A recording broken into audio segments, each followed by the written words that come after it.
And good evening. Why do you get to be that person there? I'm changing myself to be the highlight of the show on there tonight. So welcome to the Order Paper. I hope you've liked our new opening credits. Sorry, we had a little bit of a technical hiccup. So since we've last done streaming on Restream, they've changed the way how things work. And the annoying thing is the number of Restream channels you have in there. We used to have about 20 C in there, C in reserve. Well, you can only have whatever your plan allows you to have. So unfortunately, I had to go through and literally remove some Restream channels that we do, which we don't do for It's in the Ballot, but we do for other costs, practices, including Paul, the other one, and Paul Barlow's personal account have been removed as a great example. I don't know what I'm doing here then. I'll just leave. It'll be fine. Yeah, so, I mean, that's the great start of it. Now, also, there's been some interesting news on there with the Kingi Tahana, who passed away on Friday. So, Paul, you probably know a lot better stuff about it because you're from the Waikato. So can you explain to us what happened? He died. Is pretty much what it was. Yeah, I know that part, but more the ins and outs of behind it, because for some of us Wellingtonians that don't know. The Kingitanga movement is unique in Aotearoa in that it is the only tribe that has a king as the head of their tribe. And that came out of issues throughout the land wars and sort of the early days of colonization, and trying to make sure that there was a representation from Māoridom that would have the same sort of mana as Queen Victoria, basically, and try and ensure that somebody who would want to or who would need to go and deal with the crown had that same authority in the eyes of who they were dealing with. Tuheitia was a really interesting individual in that when he first got the job after his mother passed away, barely spoke a word of Te Reo Māori. He was not fluent in it at all. There was a little bit of concern that he wasn't really ready for it. But, he stepped up. He spent 18 years in the role. And I think he was probably the right person at the right time for it. And the really interesting thing is kind of what happens next. Obviously, you've got the tangi over the next week or so. We saw Christopher Luxon there today going, this is obviously a very sad moment. We're not going to fly the flags at half staff and we're still going to screw Māori over every chance we get, but we're really, really sad about it at the same time. What happens next, though, is that the people around the king basically have to work out who it is that's going to be next. Traditionally, it has been hereditary, but it's not compulsory that it's hereditary. So it could be pretty much anybody. There's no shortlist at the moment. The king has 3 kids, and so I'm not having Maori blood. I'm pretty sure that's one of the requirements. But yeah, like the king has 3 kids, and 2 of them probably aren't really suitable for the position. The third one might not necessarily have the right mindset for what the rest of the tribe is after. So it'll be a really interesting thing to see how that rolls out. But the next week for pretty much all of Tainui anyway is a week of mourning. Lots of respect being paid by the other tribes around the country. Yeah, I would not want to be going through Narua Wahia at the moment. There'd be no way you're getting through that town without a major traffic jam. Thank goodness the Waikato Expressway has opened since the last time they had a Māori royal died. Yeah. Yep, exactly. It's been a little while since Tiata passed away, but it's a really interesting one as well because she was held in such high mana by people, and then whoever was going to take over, it was always going to be a difficult thing to sort of fill those boots, a bit like what we've seen with Charles and his mother over in the United Kingdom. So yeah, there's some interesting parallels there. But lots of people forget as well that Charles was at the coronation of Tuheitia. When he was Prince of Wales, he came over as a representative on behalf of the Queen for that. So there's a really interesting dynamic of a relationship already there at play. And Tuheitia's message has always been one of trying to bring people together and of unity and trying to help his people. So whoever it is that takes over, I really hope that they can step up into that. Okay, so that's the fun part of what we know of there. And now let's get off to the more part of introducing the panelists, as you probably have gathered, Paul, the other one. And we've got Eric Chuah, who's joining us for what we could say is our 8 p.m. pilot. Okay. I think that's a great way of describing it. And for Kiwi Burbs, one is, I don't know, but with technology, I wouldn't be surprised if Charles is not there in person. He'll be watching it live. And I would imagine that there's probably a representative from the Crown or from the royal family that will. I wonder if it'll be the new Prince of Wales. Who knows? Yeah. Yeah. And I love the fact though that Charles obviously has a little bit of respect there for Māoritanga, and his announcement about the mourning and stuff like that, it used the right terms, like it used Aotearoa in New Zealand, but it also used correct Tainui spelling, and I think that was a really nice touch to put into that particular document. Okay, so now on today's agenda for the shows, let's get back to that screen there. I've got that one, but that hasn't quite put us. No, it's that one that's the one I want. It's putting us down the bottom. So the agenda for today. So from now on, the bills going through the House, we will put them through to polls on what people want to do. The highest polling bills that they want the public wanted us to speak about was Local Government Water Services Preliminary Arrangement Bill, the Victims of Family Violence Strengthening Legal Protections Legislation Bill, and also the Firearms Prohibition Order Amendment Bill. And the good one is that one you get 2 days worth of content because they were committee house on Wednesday and then third reading on Thursday. So we've managed to get quite a few very interesting bills in there, and at the end of it we'll say what 2 select committee bills will be up for submissions available in there. So we will head over to the panel view. Now, who should we start off with? Kieran McAnulty, should we kick off with him? Sure. Kieran's always good value. Be agreed, Honourable Kieran McAnulty. Thank you very much, Mr. Speaker. The problem with that speech is that I just don't believe it. And there are many New Zealanders around that don't either. And because I find the Minister to be about as disingenuous as you can get. And here he is standing in the House making all sorts of promises to the country, as he has done throughout the campaign, but what is in the bill doesn't match what he is saying. There were a lot of claims made tonight, Mr. Speaker, that if people were to take the Minister at what he was saying, they would expect that rates would not continue to go up. But he failed short of making that promise because he knows in his heart of hearts that rates will continue to go up, because the advice that he has received is that this approach by this government will still result in rates increasing. And there's a number of reasons why I find his claims to be disingenuous. The workings that they are going on is on a false assumption that the level of expenditure that is required over the next 30 years is less than half than what was claimed previously. Now, we know through peer-reviewed assessment that was derived from Council's own numbers that there needs to be up to $185 billion spent over the next 30 years. The Minister claims that it is less than half of that, not by looking at Council's own numbers and projections over 30 years, looking at Council's projections from their long-term plan. That is not being upfront with New Zealand, because he knows that councils won't reflect 30 years worth of work in their long-term plan because it's only 10 years out. And that there will be, through the process that councils have had to go through over the last wee while, a number of large-scale projects that won't be reflected in those 10 years. But he stood up and he told the country that this is affordable for councils. So New Zealanders are in a situation where the Minister's making a claim and we're making a claim. So why don't they listen to neither of us and listen to the credit rating agencies instead? Because ultimately, Mr. Speaker, it's the credit rating agencies that determine the cost of borrowing.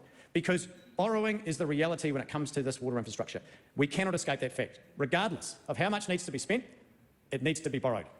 Now, when the Minister stands up and says that it is a fraction of the cost and a fraction of the expenditure, and the credit rating agency turns around and say, we don't believe you, then nor should New Zealanders. And we certainly don't. I don't think he's being upfront. What he's doing is finding a political solution to a massive issue facing this country. An issue that hits every New Zealanders, whether they own their home or whether they rent. Rates determine the costs that hit their household. And I think rates are going to be the biggest issue facing households in this country over the next wee while. And this bill isn't going to help at all. And so they stand up here in this House and say we are helping councils when they know from their own advice that they're not. And on the back of dismissing the recommendations that came from the Future of Local Government Review, calling it woke nonsense, despite the fact that the recommendations had alternatives for councils, had some tools and levers that they could pull so that they didn't have to rely on rates, they've dismissed it. So the only option they've got is rates. And they have the gall, after doing those two things, to turn around and stand up in front of councils and lecture them in a patronising, cynical and arrogant way and tell them it's their fault. Again, that's political. That is a political calculation because they know they've stuffed up. They know that they set the rules within which the councils operate, and they know that they have now made sure that councils have no option but to continue to increasing rates, and they don't want to cop it in 2 years' time at the next election, so they are bending over backwards to make sure that the inevitable fury that comes from ongoing rates increases goes towards mayors and councillors instead of them. Well, my message to ratepayers is that it's actually not your mayors and councillors' fault. These guys are trying to spin it as if it is, but it's their fault. The next time they get a bill and they are surprised by the rates increase, remember this. Councils had the government had an opportunity to help councils out, and they blew it. They blew it for political reasons, and now they tied their legs together, and then they turn around and criticise them for not being able to walk. Now, I could give them a week, an entire sitting week, Mr. Speaker, and ask them to come up with all the lists of what they call wasteful spending, and it could be as long as you like, but it's not even going to scratch the surface. When over 80% of councils' expenditure is on water and on roads, and all they want councils to focus on is roads, water and picking up rubbish. That was the Minister's response in question time today. Even if councils got rid of all the libraries and all the pools and all the sports grounds and didn't do up the local footpaths and didn't do up the local town centre, rates would still go up. And if they were being upfront with New Zealand, they would declare that, but they're not. And that is why I believe the Minister is being disingenuous. I think we've managed to sum up most of what Kieran's got to sit there and say. But, put it this way. Who remembers having to go to a council pool facility to do swimming lessons because we weren't allowed to do it in the swimming pool on the property of the school? Mm-hmm. Well, there are places around the country that only have council facilities. For example, if you look at somewhere like Aotearoa, Hamilton, there's no private clubs that have large enough pools to be able to train professional swimmers outside of Waterworld Te Rapa. So that's where they train their big swimmers. Otherwise, they end up going to places like Matamata or heading even further afield to places like Hastings, which has had one open fairly recently, or up here to Tamaki, up to the event centre up here, because they just don't have the facilities. But the facilities that they do have are provided by the council. So the question of what is an essential is a really strange one to begin with, because people think roading and picking up your rubbish. But for schools, for example, going to those particular swimming pools, that's an essential. Libraries these days aren't just books. It's where you go in and you can apply for jobs online, access the internet, get a whole bunch of different resources. Go to the in Petone, it's the library's the post office as well, because the post office closed and the Hutt City Council said, we'll take the contract. Yeah. So the idea of focusing on essentials is it's very much a baiting comment. It's we're going to get tough on crime kind of baiting comment, and that there's no basis of fact behind it because there is no one single ideal as to what a basic is when it comes to councils. You're very quiet there, Eric. Right, I'm just contemplating what you're all saying. You're right in the sense that there are so many services that council has done well, especially the library. I mean, who has not benefited from the library? I'll just put my hands up. I love reading, I love books, and I'm a Wilbur Smith fan, and thank God for the library. So without councils funding the libraries, and it's also a place of community. I mean, Citizen Advice Bureau is where people meet together, the elderly to whatever age levels, and you have sometimes someone narrating a story like a tale for younger children. So, I mean, it's a place where people meet up, and mixed up and community gathering. So maybe to be fair, I mean, in Parliament, you can't say much, right? I'm sure that the well-knowledgeable members of Parliament of the Crown Government, some of them would know that there are more than just rubbish and delivery of the basic services. So, I mean, obviously, library. What I'd love to know is recycling a essential service, not just rubbish collection? Because some people go, having recycling getting collected is woke nonsense. Having organics getting collected is a waste of money, or I don't want to sit there and have that. And I mean, we're in Wellington, we're about to go into having organics collected. I do know in Upper Hutt, they don't have any, they only have the recycling station. You drop it off, there is no curbside collection. I do know in Lower Hutt, they also, from what Stacey just said, being an Upper Hutt person, they don't even fund the rubbish collection. In Lower Hutt, your rubbish bin is provided by the council. Porirua want to emulate what Lower Hutt did because Porirua had a high number of contaminated recycling, ironically from the more lower socio-economic suburbs. I mean, there's all sorts of things when you use the word rubbish. Is it recycling or is it just rubbish? Well, here on the North Shore, we pay for rubbish collection, but recycling is paid in by our rates. Right. Yeah. So which one is it's same with the organic collection, actually. That's also covered in our rates. But for the actual rubbish collection, you have to pay for that. Yeah, because Tauranga City Council, they do everything, as we discovered when we were up there for 9 days. They do everything up there. And it's brilliant because they've got such a low amount of waste heading towards the tip. Yeah. Now, the next one I found was a highlight is our favourite former mayor of Wellington, Andy Foster. And, as I went through these speeches, Andy's one's a bit of, he seems to always keep finding a offence. So let's kick over to Andy. Position saying, well, we want to know the answers to these things.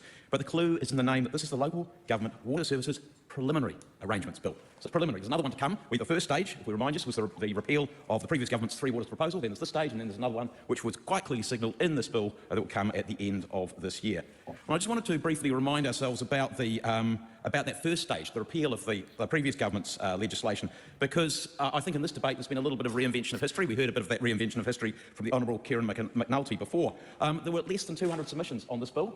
There were, how many was it? 87,000 on Labor's legislation, and that wasn't because people loved it. It was because people didn't like it at all. Look, it's been portrayed, Mr. Speaker, as a solution that will fix everything overnight. But look, the reality is it wasn't, and we've heard from the Honourable Kieran McNulty already that it's in some way blamed for rates going up this year, and they're going up across the board. But the reality is that legislation wouldn't have kicked in until, wouldn't be this year, it would be at least next year, if not the year after.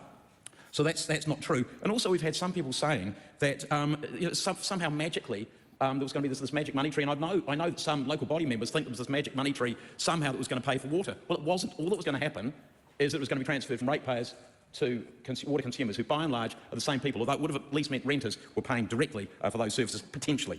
We've also heard from Kieran McAnulty that 80% of the cost, or 80% of the rates, goes on water and transport. I can tell you certainly in the urban areas it's nowhere near that. I was looking for the rates bill to see if I could actually find the numbers, but I think it wouldn't be a lot more than 50.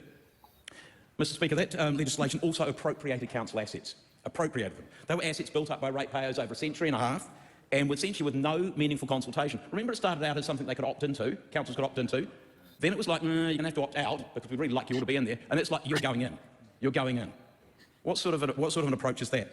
And some brave councils, and we've already had my friend Cameron Luxton saying, brave mayors who took on the government on this, and some of them took the government to court, and the court said this was appropriation without compensation. In most cases, you would regard that as theft, is the word that you would use. And it's another example, Mr. Speaker, sometimes that we need protection from our own governments. It also created the co-governance model. The co-governance model created two different classes of citizens, and I know that some people have said that as a result of that legislation and other legislation, they did not even feel like they were New Zealanders anymore, and that is terrible. People have said that to me. It also set up a complex form of governance that couldn't possibly be effective and efficient, and it reached so far down into the small rural communities and said, look, we want to appropriate effectively your small rural scheme. Even at one stage, the two houses together was a scheme that they wanted to take over. But the other thing was it was always far, far too expensive. Right from the beginning, it looked like it was a gold-plated scheme. It was a gold-plated scheme. The numbers that have been talked about there, the $180 to $185 billion, I'm confident, as a result of the three stages that we're going through, that it will be well south of that. Much, much cheaper to deliver the water services. The other thing I wanted to comment on, because it came up also in the Committee of the Whole House, was the concern about the scrapping that's been done of the Future for Local Government Review. Remember that? The Future for Local Government Review, let's be very, very clear, that was an afterthought from the previous government, only in response to local government, only because local government saying, hey, you're taking the water away, you're taking away the RMA responsibility, so what are we going to be doing? And so for many local authorities, that was an existential threat. So let's just be clear about that. And the other thing that review, of course, did is it focused only on what local government did. And some of us actually asked at the time to say, actually, could you focus on all forms of public service and say what fits where best? What's best at central, regional, local, or even community level? So what does this bill do? Well, it sorts out the borrowing issues for Watercare in Auckland. It leaves much more control with councils to sort out the structures, the financing, the service delivery and some of the standards, and that matters. We've had some of our communities say that they, for example, don't want chlorine in their water. Those kind of things do matter to people. What stormwater levels do they want? You know, are we looking at 1 in 20-year flood, 1 in 100-year flood, 1 in 500-year flood? Those things matter. What about the receiving water quality in waterways? Those things matter as well. During the Committee of the House, it also makes it easier to set up CCOs alone or together. And during the Committee of the House, we heard concerns about that being only one consultation process rather than two. And all I would say is just make it authentic. That's the key bit, is to make it an authentic process, because I've seen a lot of tick box consultation in the past, and that does nothing for anybody. It doesn't matter whether you do it once, twice or 10 times. It is still a waste of time. Then it requires a water service delivery plan. And have a look at what's in the bill, because what is not to like about those things? A description of the current state of the water services network sounds sensible. A description of the current levels of water services provided. That sounds very sensible as well. I'm not going to go through all of them. The financial projections, a description of the asset management approach. Boy, that's a good one. That's one I like, because I like asset management. An explanation of how the revenue from and delivery of water services will be separated. All of those things are really, really important. It gives a lot more transparency than we've got at the moment, because at the moment we don't have that level of transparency. I want to come back to those water standards. The bill also includes, and we've already heard that reference, the removing of Te Mana Aotearoa. Now, Te Mana Aotearoa sounded really, really good, because you want to look after the water, you want to do high-quality water. I had a regional council the other day, not from this region, but a regional council tell me the other day that they are aiming for drinking water quality standard in all of their rivers. I'd just like you to understand that thinking and whether that's even possible. Whether that's even possible. And if you did, what you would have to do. That seemed just completely nuts. So there are concerns there. The problem with Te Mana Aotearoa is you've got three levels there. And what I've seen in resource management processes is that it's only the top one that counts. For many decision makers, it's only the top one that counts. And so the ones behind it, the health needs of people, and then the ability of people and communities to provide for our social, economic and cultural well-being, those things are subjugated to Te Mana Aotearoa. So that's why, Mr Speaker, that has come out. Now, Mr Speaker, I talked about asset management. Some people argue that councils haven't done a good job of managing assets, and actually I think it's fair. But I think that central government needs to be very careful that it is not in a glass house when it is throwing stones, because for many parts of the central government asset portfolio, if you like, there is no asset management plan. And we lurch from crisis to crisis saying, oh, goodness me, there's a hospital that needs fixing because it's got mould all over the place. There are schools which are falling down. You know, those things. And how do we do it? We cash fund them. So I think central government should not be the pot calling the kettle black and needs to get its own house in order of that, and that's something which we ought to be thinking very carefully about.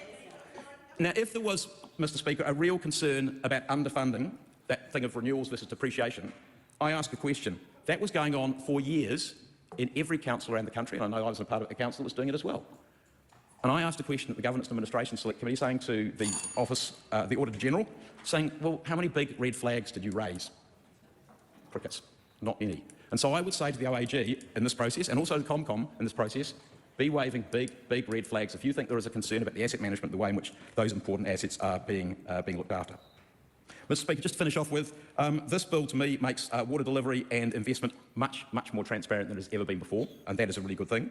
It puts greater oversight there, so the Commerce Commission will be involved, and I think that's something that will be very interesting for councils to be exposed to.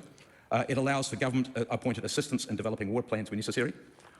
And can I just actually also add one other thing, because we had a lot about the cost of delivery. Now, obviously, the changes around Te Mana Aotearoa are going to make a difference there. The other one is that the changes that have been made outside of the water system to things like temporary traffic management.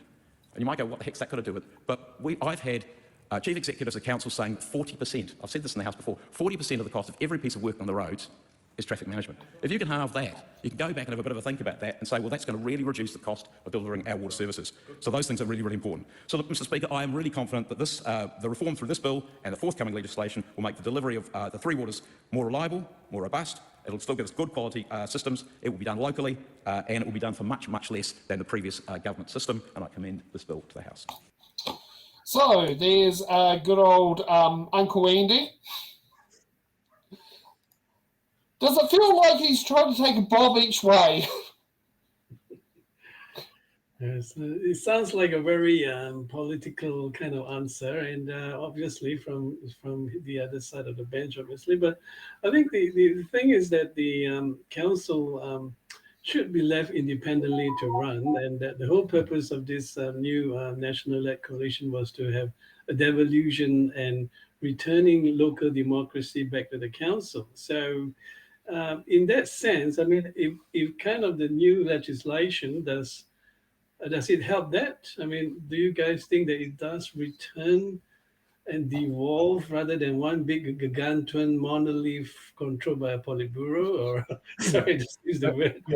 For those in the comments who have said Uncle Andy, my friend Matthew Salt I went to of college, Matthew's mother is Andy's sister. Just for those who are wondering where the Uncle Andy comment does come from. There is a reason behind that, and it's because one of my college best friends is actually Andy's nephew. So, just for those who are just reading in there, Uncle Andy. I thought we only gave terms like uncle and auntie to people we liked. I don't know. Andy's in a bit of a weird one. I mean, got to remember, he at least somewhat supported It's in the Ballot, where other candidates fell a bit short, such as Tamitha Paul from Wellington Central. He was also the one who got up and told a reporter that she should really be thanking him for trying to ban trans people from sports. Oh God, this was after the election, obviously. Yes, yeah. So there's some interesting things there. His claim, though, that that they gave the power back to the councils is one of those technically accurate things, because they did give water management back to councils after the councils had been told to take it out of their budgets. So some of those increases that we're seeing in infrastructure, a large chunk of that is suddenly having to deal with water infrastructure again that they weren't having to deal with before. If you take somewhere like the Far North District Council, they have not got the rating base to be able to pay for the upgrades on those assets that he was talking about in their water supply, which are coming up 90 years old. They need to be replaced to be fit for purpose. And if they're not, that's when you have things like chlorine added to water because you're not getting, you need to clear those contaminants from that older system. So it all sort of feeds into the fact that the government turned around at the very start of their term, 10 months ago and said, right, councils, you have water supplies back on there. You have to pay for everything again. For some councils like Far North District Council, that was a nearly 30% rates increase for people if they had gone ahead with the planned water infrastructure upgrades that they needed. So those costs are definitely ones that the government has put back onto councils when it comes to water supply. But then the other twist that they have, the other angle that this government uses is we're going to make it cheaper. And we saved Auckland 26% rates increases in their water supply. But that would have been 17 to 18% under Three Waters. But it was only going to go back up to that 25% rate because the government made Watercare and Auckland Council take back those resources and start charging for it again. It's we're saving you from the problem we caused ourselves. And it's just such a typical arrogant attitude from this government. We're saving you from yourselves that we put you in danger in the first place. I mean, also like the fact that they, in the case of Auckland, they removed the Auckland regional fuel tax, which Wayne Brown was going, actually, if you remove it, I've got to put rates up by 7.5% just to cover the budget shortfall. Yep. And the regional fuel tax was more user pay than putting up the rates. Like, put it this way, when I was up in Auckland doing It's in the Ballot, I happily paid into the Auckland Regional Transport Fund when I bought petrol at Gull Onehunga. I had no problem with that. It was the cheapest one on the way out to Auntie Gwen's house in New Lynn. But the thing is, I've got no problem paying that. What I don't like paying is like the $2.80 a litre at my local Z in Constable Street, where I can pay $2.40 at Waitomo and Tawa. That's one thing I don't like, but the government don't want to sort out that. Right. Sorry to take it off from water to petrol taxes. Deep breath, I'm actually asking a question. Maybe you guys can answer this for me. So the whole purpose of Three Waters initially, right, was to conglomerate everything together so that they could help redistribute some funds to help the poorer regions. Was that what was the main thrust of it? Means like Kaikoura or whatever. I mean, like the hinterlands. A mini version of Three Waters is called of an entity is Wellington Water, and a more massive version you could say is Watercare in Auckland, because I think Watercare was around before the amalgamation of Auckland Council. Yeah, I believe so. Yeah, and Wellington Water is the same concept. And I do know when I lived on the Kapiti Coast, Greater Wellington Regional Council wanted to get water source from the Otaki River, but Kapiti Coast District Council didn't want to be part of the predecessor of Wellington Water. But one of the things it would have done was one particular water shortage on the Kapiti Coast would have been averted if we were part of that scheme. And I think 8 years later, there was a water shortage in Wellington, and that would have been averted if we were part of that scheme. In the other direction, because the Aotearoa River does have quite a it's a high and a wide river.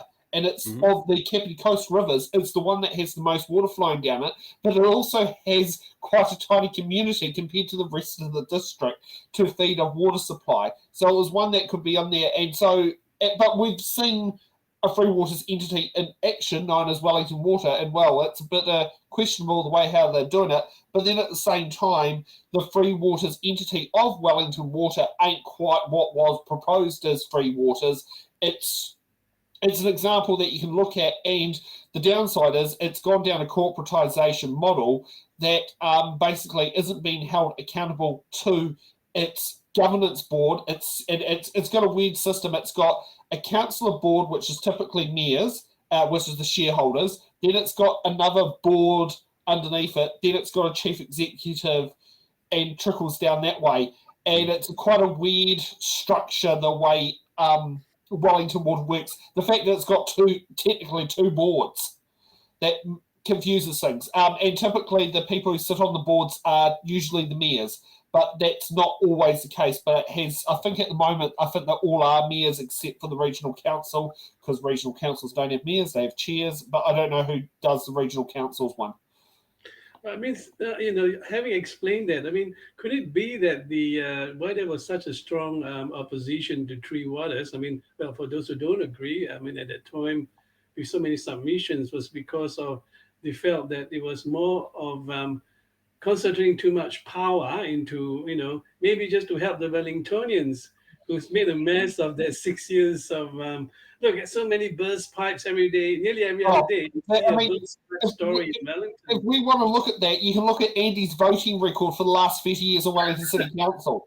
I mean, Andy's part of that problem of low rates and all that sort of thing, which was a progressive thing over there. And I mean, Wellington's come out of it. Hutt's had its issues. I mean, a lot of the issue with Wellington is the fact the pipes are just so old. Yeah. So it's a shared responsibility, I guess, for not. Well, I mean, yeah, because like most of our water in Wellington comes from Timaru and Upper Hutt, and it goes via Porirua City Council on its way to Wellington, because the Porirua City Council way is less earthquake. I think it's more stable because there is a earthquake fault line between Petone and now Wellington City that is on a fault line. So that's the reason why the water goes up across the Hutt River, up over the Haywoods into Porirua, and then goes down another pipe into Wellington while feeding Porirua at the same time. It's quite a convoluted thing there. But it makes sense why we have a water, Wellington Water in Wellington. It makes sense why we have that structure, because we are doing four city councils are being provided. Right. And in terms of those complaints that he mentioned that came through, it's also really important to note that the vast majority of those were copy and paste complaints that came from specific organizations, like the Taxpayers Union, for example. They drove this really hard. There are a number of organizations whose main complaint was co-governance. And it was very much race baiting and very much designed to push this narrative of coming to give your stuff to the Maoris. And it was so disingenuous and so racist, but that is a large chunk of what this country is. There are organizations out there who will push that button really specifically, knowing it's going to get people worked up. So it is really important to note that the vast majority of those complaints aren't individual. Like, people haven't thought about them. They've just gone, I'm angry, send. And it means that kind of feedback that you're getting isn't helpful. And that was actually evident. We were in Tauranga doing the local bodies. The Ratepayers Alliance promoted us because we had all these shows and we were videoing and all that. The most common complaint that was sent to the Ratepayers Alliance was there was too many Māori questions. And it's quite funny. They sent us a template of questions that mirrored the template that another member from the Ratepayers Association sent us. That was in the question boxes. And I think some of them were hard-hitting questions. But our aim was trying to have a variety of questions so that people, got a good understanding of answers, because everything wasn't just about the long-term plan and the rates. There were other random little issues. I thought I had an understanding. I mean, that the issue was more. I mean, Paul, your point is quite well taken, but I thought the issue was more that the Maori side of the Three Waters, right, was not elected; they were selected. So that went against the democratic None way. of the free water boards were elected, which I think may be a mistake. But I mean, that's also the case with Auckland CCOs. Like, I do know that once I think New Zealand First has put a bill to dissolve Auckland Transport and put it back to the councillors. But why aren't you doing it to Watercare? Why aren't you doing it to all the CCOs? The problem isn't just Auckland Transport, it's all the CCOs have the same problem. I mean, Penny Bright used to call, she said the most transparent one was Auckland Transport of all the CCOs. So, what does that tell you? If you want to dissolve the most transparent CCO, what are you going to do with the least transparent ones, like Watercare? Or, I can't remember what the names are. She was brilliant on what she did. It's a shame she's not around now, because she would be sitting there making absolute mincemeat of transparency, because that was her big thing. So let me just talk about that for a second, Eric. Let me just deal with the democracy thing here for you. For a start, we already have co-governance models and have had them in this country for over 30 years, looking after places like the volcanic peaks around Auckland and the Waikato River. And those aren't elected positions either. The board was never going to be made up of people who were voting for that board. It was always going to be made up of people who are representing the council and people who are representing iwi interests. There was never a point where you were going to be voting on your ballot for Joe Bloggs to represent me in this particular Three Waters entity. That was not the case. But the idea was to make sure that you had two partners who were agreed to in the treaty that founded this country, having a co-arrangement in how you look after a particular piece of infrastructure or a particular resource. So making sure that you have iwi on there means that you have a long-term outlook on how you look after something and what you want those outcomes to be. And we've seen that with the mountains in Auckland, and we've seen that with the Waikato River. And having your council representatives on there mean that you have issues that come up from an elected perspective, that come up from a governance perspective in councils and regions, also being seen to in a short-term focus that get brought to the table. So by marrying the two of them so that you have them combined, you have somebody looking out long-term who has a vested interest in making sure that things are handed down. You have somebody who's looking at things short-term, making sure that everything can happen right now at the same time. And you have compromise in the middle by making sure that everybody feels represented and heard, and having multiple voices around the table give you better outcomes in the decision-making process. And how do you decide about the iwis then? I mean, you have like so many Maori tribes, and everyone will say, hey, how about mine? How about mine? And the next moment you have like 30, 40 tribes, nothing wrong with that. And they probably have to select of, like who wants to be the king of the whole group. And then, and where's the representative democratic side of it? Same problem with councils. If you look at the entity for Central Waikato, for example, there was something like 16 councils and only 5 positions on that board for councils. They were not all going to get a chance to be represented on, and that's, I don't think, a good thing. I think everybody should have a voice around that. And because of the way that Three Waters was structured, it was very much there will be 10 board members, 5 from iwi, 5 from councils. I think one of the changes that they could have made was, look, there are 16 councils in this area, a representative from each of them. And there are 7 iwi, a representation from each of them as well. So it's one person representing these specific groups. But then you have a board that's got 25 members on it. So that becomes unwieldy, that becomes expensive. You end up with a top-heavy organization where your funds are going to places that they shouldn't go, which is why it was narrowed down to that limit of 10 each.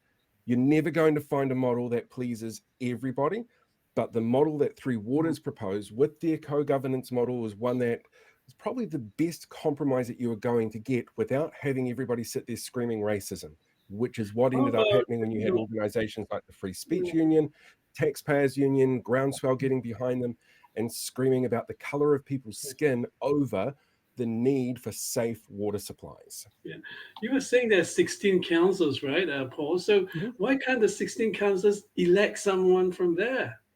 like really elected person, and also well in the Maori side, I guess. So that then people will feel that that they are truly representative. It will take away the Would you racism. like your water supply to be controlled by somebody who is there because they were popular, or controlled by somebody who knows what they're doing? Right. Well, I mean both. Someone who gets elected who knows what they're doing. Now, the one part is interesting here is what Takota Ferris has actually pointed out, because some of the stuff that used to debate it going over, Takota Ferris actually sums up very nicely. Right. So let's see what MP for Te Tai Tonga says. Tēnā tātou. Tuana hau ki te wai ngā kōrero te Pāti Māori, mō tēnei o ngā pire e hāngai pū ana ki te wai Māori. Hei timatanga kōrero māku, ko te ki atu ki tēnei whare me te iwi katoa o Aotearoa, no te Māori te wai. No te Māori te wai I te timatanga, kāre kore, no te Māori te wai hei te whakamutunga. No reira ka tahuri au ki te reo tāhai whenua, tāhai wai, tāhai tamariki, e marama pū nei te katoa ki ene o ngā kōrero. So let me just turn to English so everyone gets the rest of the speech. Māori have a very clear right to water. This bill doesn't recognise it. Many bills haven't. There have been previous attempts to try and recognise Māori rights in water. Many people have spoken about it. I see it's continuing to be debated in this House, and new laws are being made as we speak. And these laws aim to take those rights away from Māori. So let me just get way back to how Māori view the water. There's a great saying that encapsulates this idea, and it comes from a place called the Kāhui Maunga, all the way down the Wanganui to where it meets the sea. And the saying goes, mai te Kāhui Maunga ki Tangaroa, ko Aotearoa, ko te awa ko au. Loosely translated, it means from the gathering of mountains all the way down to the lapping of the ocean, I am the river and the river is me. It's a famous quote from Wanganui, and it encapsulates not only Māori rights to water, but the Māori ethos and thinking and philosophy around water, which is an idea called Mauri Ora, and it's what te mana o te wai, te taumata aro wai, te tai kaha, and many other initiatives that have aimed to preserve the quality of our water have been based on. But here we go, in this House, we'll just forget all of that stuff and we'll worry about legislation that gets water from one place to another and see some crowd control it and some other crowd not. There are a couple of examples that I would like... Let's concentrate on the bill now. That's a good context. Oh, yeah, I'm completely talking about the bill as far as I'm concerned. There are two parts to the bill. Yeah, okay. Okay, kia ora. Well, back to the conversation. Māori rights continue to be stripped out, and the loss of te mana o te wai, te taikaha, and te taumata aro wai are a continuation of that. And whilst the discussion may be around local ownership and infrastructure and how that gets paid for at the end of the day, and I just reflect on the submissions that we heard through the Māori wards legislation, whether they stay or not, and the resounding support from the local mayors and CEOs of the country who actually prefer to have Māori at the table, because Māori are a long-term financial partner in the local regions of this country. And when it comes to delivery of water, and when we get down to it, the fight for who owns water, they would be better off having those Māori around their tables instead of talking to them across the courtroom.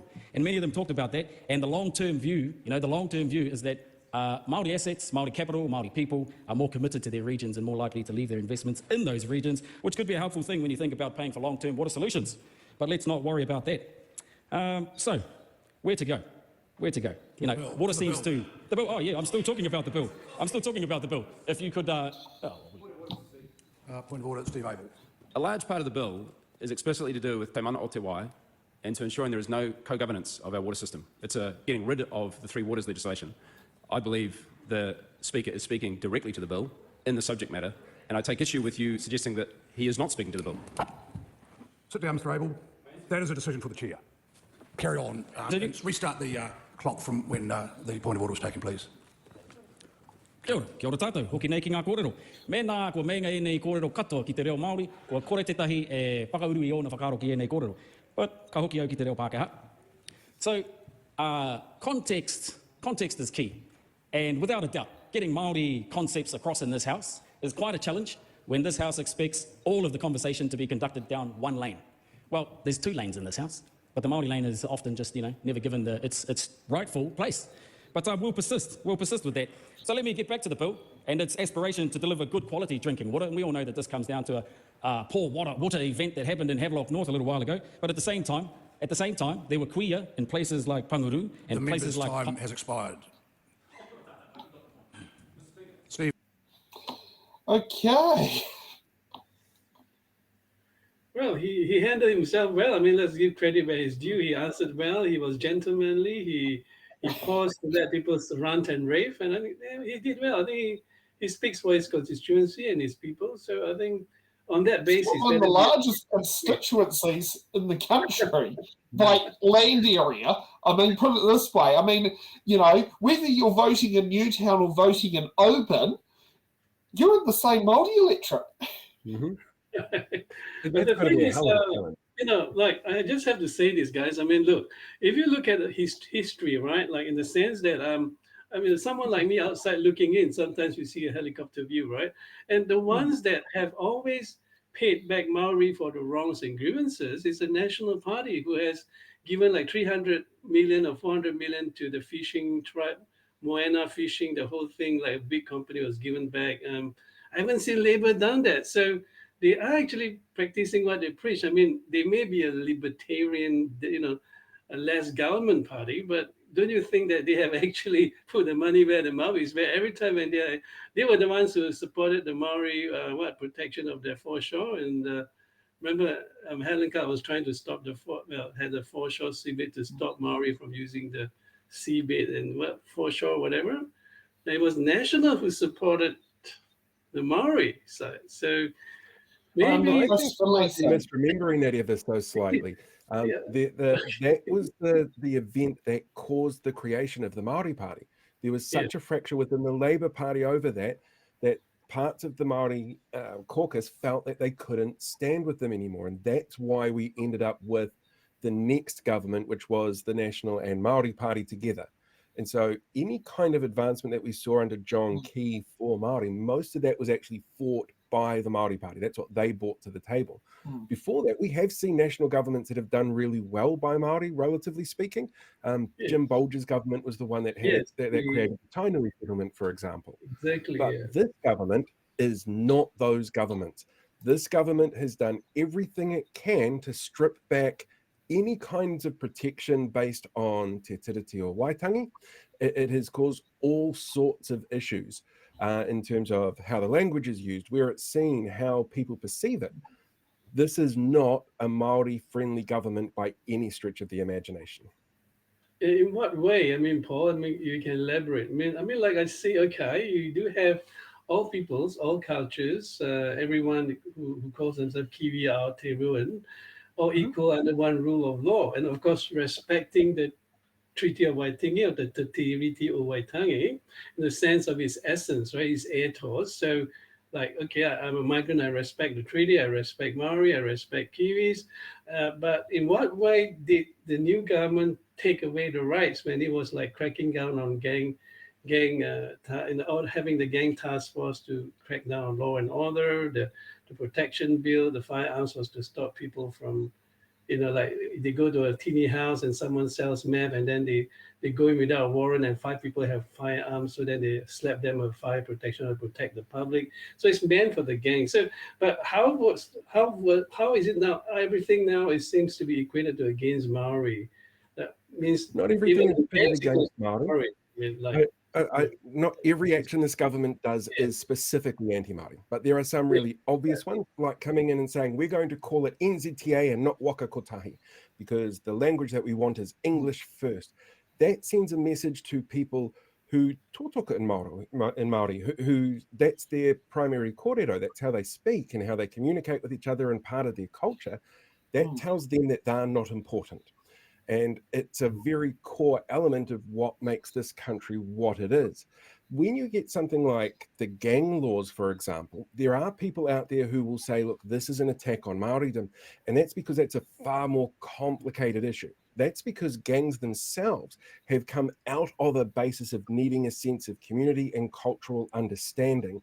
And parts of that get tied back into some form of Māoridom for a lot of them. Some of that is bringing in outside attitudes and experience and sort of tying it into their own Māoritanga. And so while an attack on a gang certainly sounds like something that is a good thing because it's tough on crime and gangs aren't great, The whole Right. ethos for people inside gangs is tied up in a lot of ways to how they see themselves as Māori. So an attack on a gang that is just a blatant attack, well, Yeah, it's but could about it be people. the gangs hijack Maori? Like when I say hijack, what I mean is like the gangs are just gangs, right? The organized crime, the selling meth, amphetamine, human trafficking, prostitution, racketeering, and illegal substances, and then they kind of use that to say, hey, you Maoris are going through a tough time. Let's recruit you guys, and that gives you the self-esteem, give them a sense of identity, but in a very cunning, twisted way, because it gets them to break the law.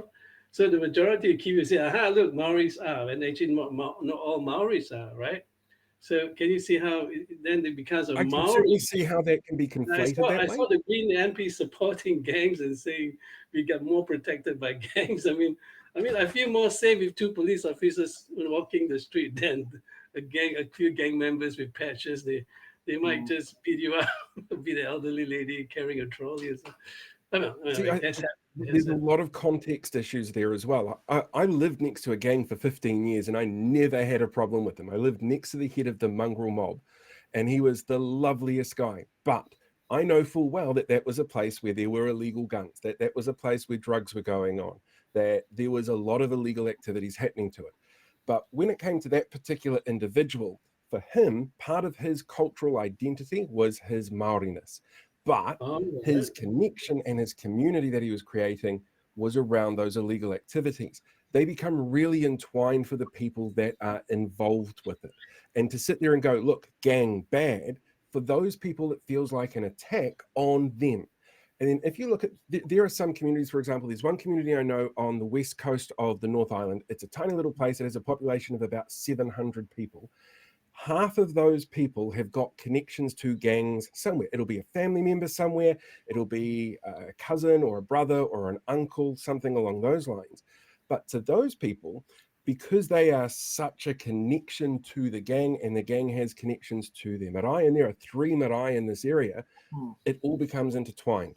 So an attack on gangs just because they're gangs to people in that ecosystem feels like an attack on Māoridom as well. And this government has done nothing to try and differentiate that. Yeah. We're going to move on to the next, the next bill, being the Victims of Family Violence Strengthening of Local Protections Amendment Bill. Now, who should we start off with? Lawrence Zenin, James Meager, Tony Aotearoa, Rima, however you say her last name, Ingrid Leary. No, let's not bother Cameron Brewer, Duncan Webb, or Carl Bates. Let's go with James. He's the cutest. Good one, man. Thank you, Madam Speaker. It seems like just yesterday we were debating this bill, so it's a great pleasure to be back up and continuing the cross-party support fest that we're having this afternoon, because we have another bill which has been well received by the House and well supported across the House. So it is a real pleasure to be able to speak to this particular bill. This one is, of course, one of the many bills that's come through the Justice Committee. I want to thank the members of the Justice Committee, the busy and effective Justice Committee, for their ongoing collegiality and hard work as they work through these bills. It's interesting because we had actually a number of bills in this space, and as the previous speakers mentioned, the bill was actually brought to the previous Parliament just before it dissolved last term on 29 August and has made its way through to this Parliament, so it's been picked up by Paul Goldsmith. And one of the things I wanted to point to was throughout the debate on this bill, it's one of a few family violence, sexual violence bills that we have considered as a committee, and it became known as the Litigant Abuse Bill because of the title. We had very similar titles. We had the Family Proceedings Dissolution for Family Violence Bill, we had the Victims of Sexual Violence Strengthening Legal Protections Legislation Bill, and then we had this bill. And because of some of the confusion around which particular bill we were addressing, this bill became known as the Litigation Abuse Bill. And that's important because one of the changes that the Select Committee actually made throughout the process was to change one of the terms in the bill from preventing abuse of the court to what it actually is intended to do, and that is abuse of individuals, harassment of others through litigation, through use of the court's processes. And that's the real intent of the bill. It's to protect victims of family violence and to protect individuals from harassment, from intimidation, from annoyance, from estranged spouses or former partners or other family members by using and abusing the processes of the court. So that's the key part or the key purpose of this bill.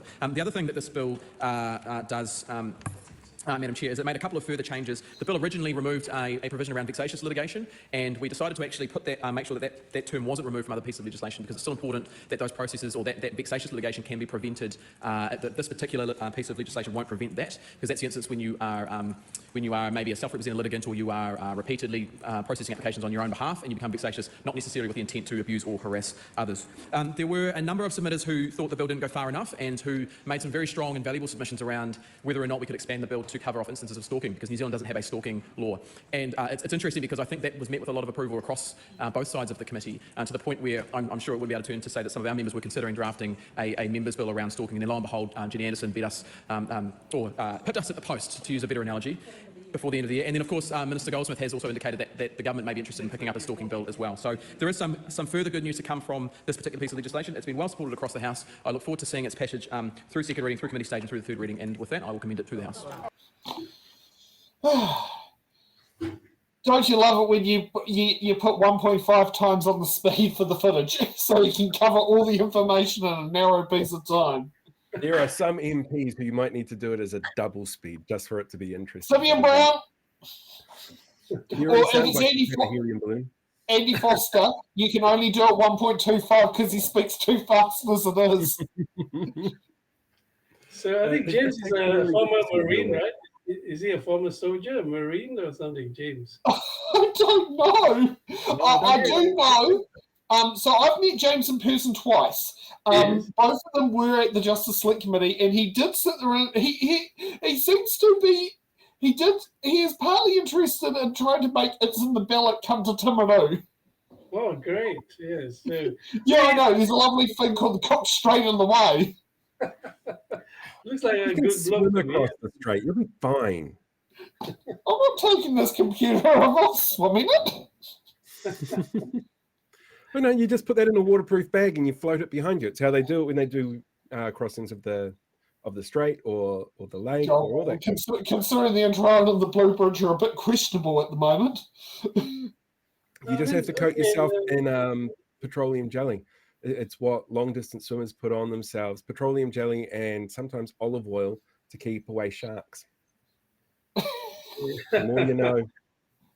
You know, guys, in terms of this protection bill, right, I think it's good because there's one section of it that protects the victims by remote. I think it's great because, if you're a rape victim and you're being traumatized, you don't want someone where you have to face the rapist.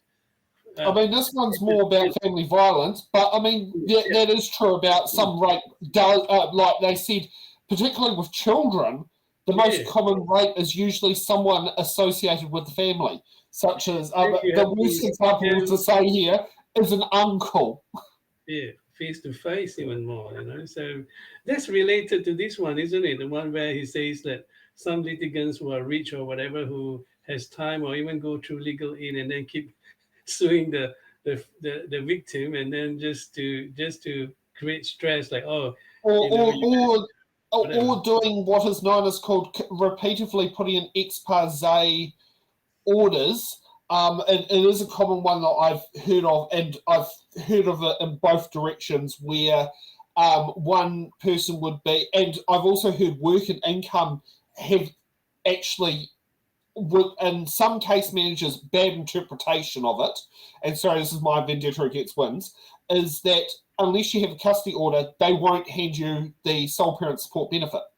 So they will tell you to go and file an ex parte order. And the problem is the one party who keeps filing it gets it through, but the other party cannot file an ex parte order in response back away or something. It's a very vicious cycle, considering an ex parte order is used as emergency. And I know Aotearoa Tamariki were doing that to uplift children as well, because it took so long for things to get done through the proper systems, because our systems became too backlogged. And so, so some people keep filing those ex parte orders which could be seen as an abuse of the system, because they're denying the other party the chance to even have their say or even have the record set straight, or whatever you make it. Right. So it seems like whoever just keeps attacking the other person gets through, and then the other side, we just have to be on the defensive and say, I can't refile anything in defense because he or she was first in, into the whatever. Yeah, and I mean, some people That's sit good. there and do that. Yeah, I mean, some judges see right through it, others don't. I've been told RMA commissioners are very good at seeing that bullshit. Oh, I've been told that. Yeah, yes, we do know that because Johnsonville Market went through that with our resource consent. And the thing is, the main litigant who was trying to stop it basically looked like a big-time idiot and a bully. And the RMA commissioner saw right through him. Right. Yeah. So again, was it a kind of bipartisan agreement for this one? Yeah, this is a bipartisan. This bill, I'm not sure where Te Pāti Māori sat on it, but basically both parties are in general support of, on this particular bill.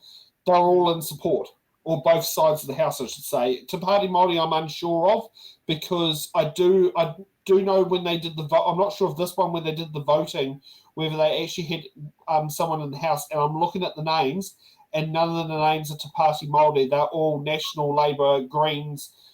I don't even think there was even ACT in this one, but this was an interrupted debate, and this is day 2, where I think the better speeches came. It's funny. I thought ACT would be really big supporters of being tougher on crime. Oh no! I haven't looked at day 1 though, so that could be the interesting part. Is day 1? Right. Yeah. Should we look at another speech from? Oh no! Wait a minute. There is one on there. The Associate Minister of Justice, Nicole McKee. There is a speech in there. So yeah, right down at the end for 2. Well, I'm not even sure that's 2 minutes. I'm not, or if she's the minister in charge of the bill. Yeah. Should we get another speech from there? Ingrid Leary? Sure. Ingrid's lovely to listen to. Cross-party support for this important piece of legislation. It's excellent to see the survivors of family violence being supported in this way, but I have to say, as a mental health opposition spokesperson, it would be better to see more support for the mental health elements that concern family violence, and particularly with the links to suicide. So doing this one tweak, while is good, is not going to solve some of the problems. We've heard a lot about what the bill does, Madam Speaker, but I think it's timely in a way just to be aware of some of the statistics which link family violence through to suicide that have come out from Women's Refuge. This is important because it shows how important it is to have a bill like this that supports survivors of violence. Each year more women die of suicide than of homicide. Suicide after family violence is one of the leading causes of death in New Zealand, and about half of women accessing mental health services have experienced current or recent family violence, according to Women's Refuge. And so I would like to acknowledge the 47,000 people who die globally each year from family violence, the 9 women and the 2 men on average that die each year. And so I say this, Madam Speaker, because we need to strengthen all areas that can support the well-being, including the mental well-being of families, so that they are not made more vulnerable. This goes one step, but we need to see far more support, because what we have seen from this government is the pulling apart of the Suicide Prevention Office. We're seeing gaps in responses to 111 calls, which often emanate from family violence situations, where we don't know who's going to be there to pick up the pieces. Will it be the police or others? We've seen no workforce plan yet in the mental health sector, and we have a minister that doesn't know what his budget is. So great to have the piece of legislation. I look forward to this government looking at the totality of the links between family violence, suicide and mental health, so that we can get some real progress in this area. Gee, she was on fire. I had a chance to chat to Ingrid on Friday night, and one of the things that's really clear is that she is incredibly passionate about her portfolios. She feels very deeply impacted by some of the changes from this government around how they don't look at things in a holistic manner, and that, I think, came through in that speech as well. And if people want to see that interview with Ingrid, blatant self-promotion time, you can find that on my YouTube page. Just do a search for Paul the Other One on YouTube. It's up there now. No, knowing someone, they'll probably end up putting the link in the chat or the link on the feed. Yeah. It did feel like she was pretty much on fire. Yeah, it's it's even oh god, there's another spam link that showed up in the chat. Should we see what Duncan Webb has said, or Cal Bates? Yes, I think Duncan Webb. I think he gave up a good point about. Are you talking about the Firearms Protection Order Bill that Duncan Webb was talking about, because I think he brought out a good point. I'm not sure whether it's the same clip, but I think he brought out a good point where, if... Speaker, it's a real pleasure to speak on this bill, the bill introduced by the Labor Party in the last government, so it's no surprise to the last speaker, I hope, that the Labor Party is supporting this bill. He makes it sound like we've suddenly come to our senses, when in fact, of course, this cracking good idea came from the Labor government and also from the advocacy in knowledge of Dr. Emily Henderson, a Labor MP in the last Parliament. I want to recognise the work that she did. The overall scheme of the bill's been well traversed, and can I just thank the people who did come to Select Committee and submit, both those experts, the advocates, and also those who had real personal experience of litigation abuse. And I think it's one of the real conundrums of the court system that we hold very dear, this almost ancient concept of free access to the courts, and the idea that any person can come to the courts to air their grievances and seek redress. But in throwing the doors of the court wide open, that right, that entitlement, can be abused. Whilst in some contexts it's perhaps not too harmful, in the commercial law, perhaps even the law of political questions that the courts might be considering, we can put those vexatious claims to one side. But when we've got people who are vulnerable, they're not victims in the sense of the criminal law here necessarily, and I was a bit perplexed by the last speaker's constant reference to victims. These are disputants largely to family proceedings, and yet it is the case that those proceedings can be used to harass, annoy, and that's not, as we noted in committee, that doesn't really pitch it high enough, because I can assure you that legal proceedings are annoying at any time, but the concept of abuse, of that harassment and annoyance reaching a level where it is intended to cause actual harm, psychological harm to the other party. And I just want to touch on one other thing, and that is, it's actually quite an important point that hasn't really been focused on, because traditionally vexatious litigants have been seen as abusing the process of the court, and the kind of party that is wronged has generally been considered the court or even the justice system or whatever. And on reflection, that's not really appropriate in the modern world, because the real person who is harmed is the litigant who is being harassed. So it's not, that's why the language was changed away from it being an abuse of the procedure of the court or an abuse of the court to being an abuse of the other party to the litigation. And I think that's a really significant and important shift. It's actually a kind of a shift of the philosophy underpinning this kind of vexatious litigant or abusive litigant problem. Because now the question isn't how is the court harmed or how is the administration of justice harmed, at least in respect of this piece of legislation. The question is, what is the degree of harm being caused to the other party to the litigation, and does it reach an appropriate threshold? And look, it's worth noting it has to be significant. It has to be more than just annoying, because the consequence is a very significant limitation on the right to go to court and ask for a remedy and to raise concerns of breach of rights or law. I think we've struck the right balance, and obviously from here this bill will be discussed further and may be subject to further improvement. But it is good that this is a bill which has crossed parliaments, crossed parties, and is still being supported around the House. So with that, I've identified those matters I did want to highlight. Once again, thanks to Emily Henderson for her work that she did, and I think she should recognise this as a legacy that she left on the last parliament, and this one, I commend the bill. I feel that this one is virtually bipartisan passing.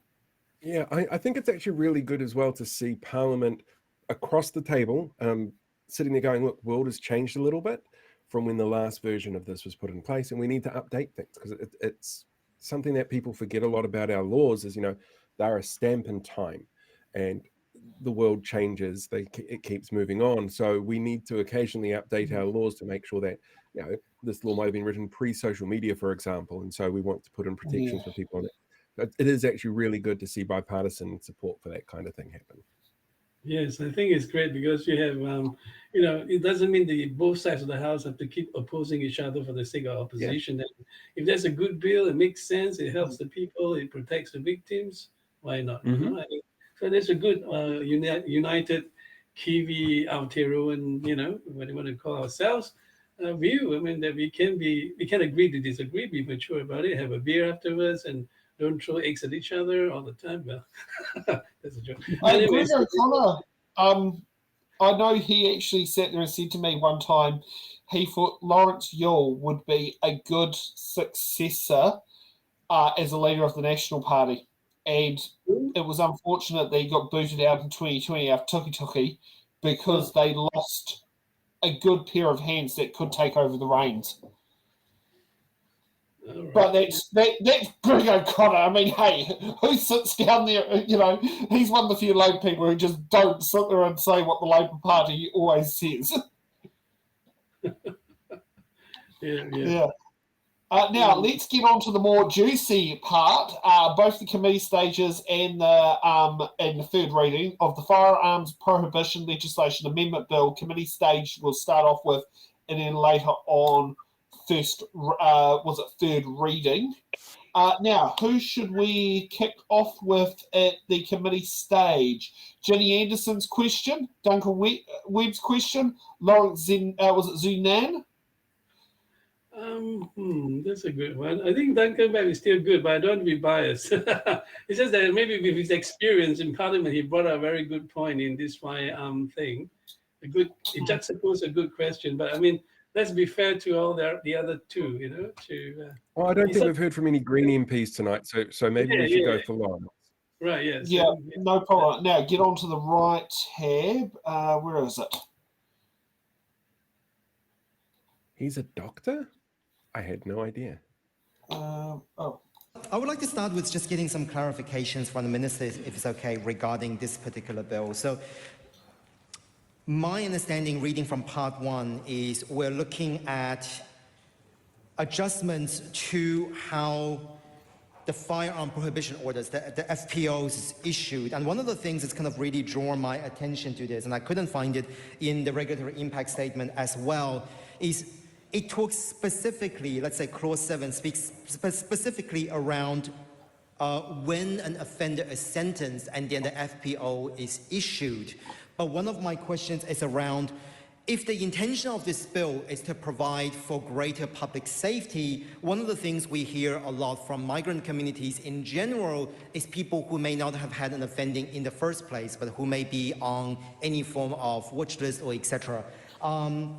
So, noting that the regulatory impact statement didn't actually mention that there is any form of public consultation, and the previous consultation based on select committee and also previous things in 2020 may have been outdated as well. I was wondering if the Minister wouldn't mind clarifying or reassuring us that there has been some form of consultation or appropriate consultation that's been done with the migrant community around other potential risks when it comes to something like this. Again, you know, when we're looking at the issues of FPO, specifically in the context of those who offended, what are some of the provisions around those who have not offended but should be issued or should be should have some form of FPO that's kind of been put in place because of the idea of public safety. And again, in the regulatory impact statement,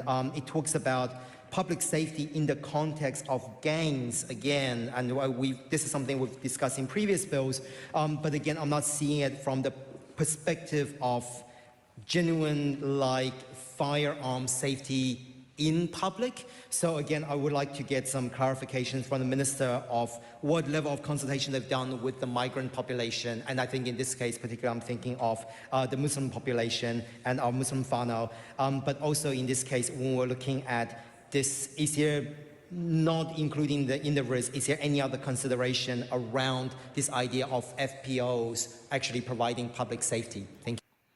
Now, we will jump straight to Nicole McKee didn't answer immediately, but let's jump to Nicole's answer. Okay, thank you, Madam Chair. I'd like to respond first to the Green members' comments, which I was a little confused on, so please feel free to stand up if I don't answer in a way that answers your question.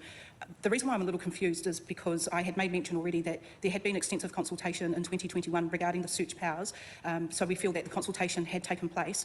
You specifically mentioned the Muslim community, and where I'm confused is the firearms prohibition order is to actually stop people who should not be in possession or use of firearms from being out on the streets and using them. And the way that you spoke didn't speak to that. So that's why I just got a little bit confused, because I would think that any vulnerable community would be happy with the fact that we are looking at utilising the monitoring of compliance on those people with FPOs to make sure that they don't cause harm in any community whatsoever, regardless of ethnicity or race or religious belief, that anyone who should not be in possession of a firearm is able to be monitored for that compliance. So I hope that that addresses, and please feel free to stand up again if it doesn't, not right now because I'm talking. you'll get another go. To the member from the Labour Party regarding the human rights, the Attorney-General actually found that the bill was consistent, or is consistent with the Bill of Rights Act 1990, and she concluded that the purpose of the proposed search power is not to locate evidence of offending, but to ensure compliance with the FPOs. The Attorney-General also noted that searching to monitor compliance is generally reasonable where a person is subject to a community-based sentence, or on bail, or on engaging in highly individual, I can't even say that word, high activities such as driving a car on a road when they shouldn't be. We already have these sorts of things in place. She also noted that administrative searching and surveillance to ensure compliance with the law is also common to some highly controlled industries. And she noted that the exercise of the power could still breach Section 21, the right to be free from unreasonable search and seizure, if it was used unreasonably. For example, through excessive searching, for searching at unreasonable times, or searching for an ulterior purpose. The Auditor General's report also has been published when the bill was introduced, so it is already public, although the member is still looking for it. And another point that I would make is that licensed firearm owners are also restricted to, well, not restricted, they are open to being searched at any time whatsoever just for being a licensed firearm owner. So the ability to actually monitor compliance and search those with a firearms prohibition order seems reasonable in this case. So two things here, just to add context. One, Lawrence is a doctor in Egyptology. I had no idea about that. That's awesome. That's very awesome. Second thing is, just to add a bit of context, because I don't know how much of the audience is aware of this, what they're discussing there is actually the removal of a provision within the bill that prohibits police from being able to do search warrants on property that people aren't on. So it would allow police a chance to go into a property that's not occupied and do a search just because they think there might be something there. I'm pretty sure it's a warrantless search based on a belief or a cause for belief that they've taken out of the very first draft of the Act. So that's what that discussion is about. I think both answered well. I mean, sorry, is that Nicole McKee, right? Nicole. Yeah, Nicole answered well, and the question was quite all right, well posed, I would say.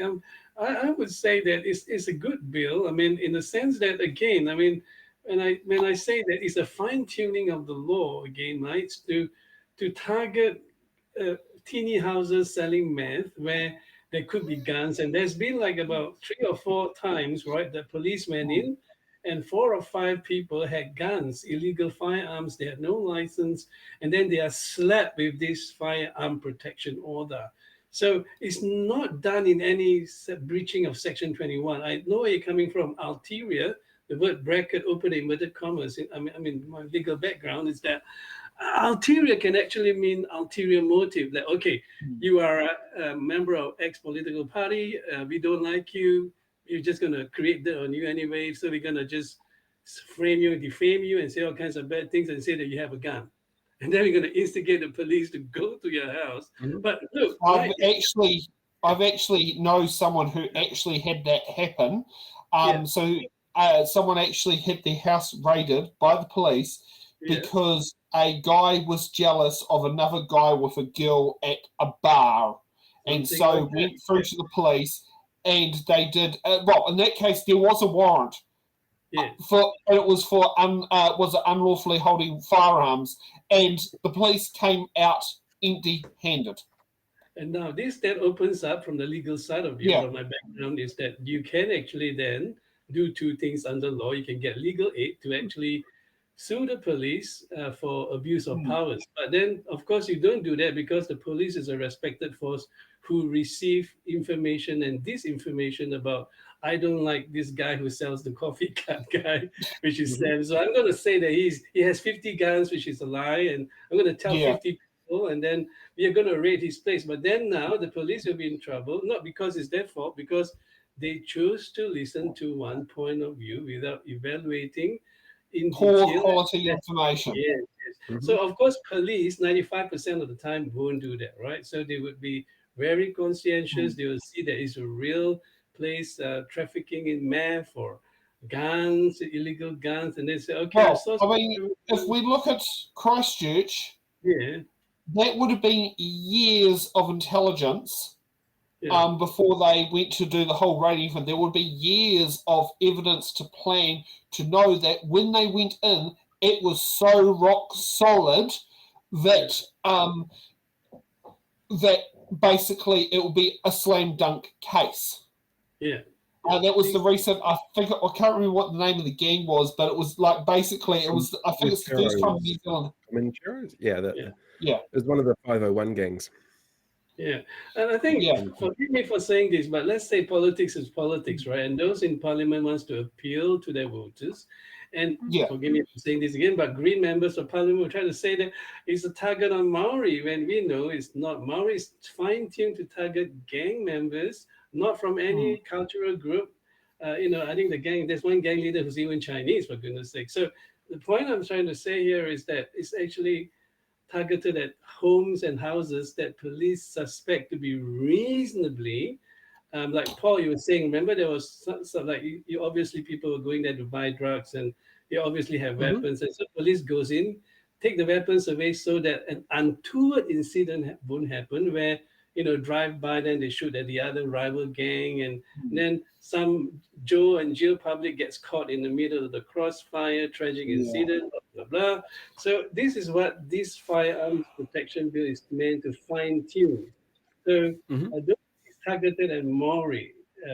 Of course, yes, you can say more people in X gang have more Maori, and there could be more Kiwis in one gang, like Hells Angels. So that doesn't mean then they are targeting Kiwis, Yeah, so you raise a really interesting point there, but I don't know if you quite realize that you've done it yet. In that there's a lot of research that comes out around, in fact, there was research released this week around how Māori have a higher rate of being stopped and searched and arrested by the police than non-Māori for everything in general. And so the idea of protecting Māori from that kind of inherent bias and racism that's institutionalized within the police is a really big thing that the Green Party comes up on. One of the other things that's come out fairly recently is things like white supremacy and the radicalization of people in the online sphere to a more white supremacy type of mindset offline, that our government, this one and the last one, have kind of dropped the ball on a little bit. It hasn't been their primary focus, even after what we saw in Christchurch. And that's a really concerning area for a lot of people who work within the intelligence agency field and a lot of people who work in misinformation and disinformation field. This is the kind of law that, if done well, could be used to help stomp down on that. There was an arrest done just a few months ago of a known white supremacist outside of Christchurch who is sitting there collecting illegal weapons. Perfect use of this kind of law. But there are so many more out there that you see in certain communities that aren't being picked up on, and the police aren't giving them the main focus. But we see those reports come through saying that more Māori are likely to be pulled over at a traffic stop, that more Māori are likely to be arrested or are more likely to be tased. And so when somebody like Lawrence gets up and says, we need to focus on this community and what they think, it's because they're the community that tends to be disproportionately impacted by it.